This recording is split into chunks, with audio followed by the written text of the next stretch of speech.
Hi, this is Jake at Optery. In this video, we'll show you how to remove your info from peoplesearch.org step by step. By the way, this is brought to you by Optery, the best company for removing your personal information from the internet. To opt out with peoplesearch.org, go to their website. In the Search by Common Last Name section, click the first letter of your last name. Look for your last name from the list and click it.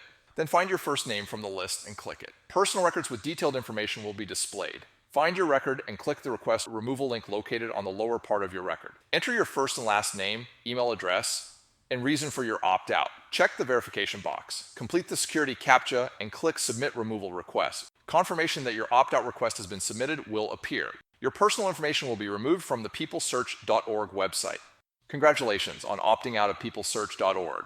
You have taken a simple but important step towards reclaiming your privacy. However, there are hundreds of PeopleSearch sites. They are constantly changing, and it's nearly impossible to stay on top of these data brokers. That is why Optery offers the free exposure report. The exposure report shows screenshots from sites that have your data with links to let you see that data right on the site. Use the exposure report and our how-to guides to opt yourself out for free or sign up for an Optery paid plan, and Optery will handle the monitoring and removals for you and your family members. Bonus tip: if you're a business owner worried about the security of your employees, we also have Optery for Business. Go to optery.com to sign up for your free exposure report.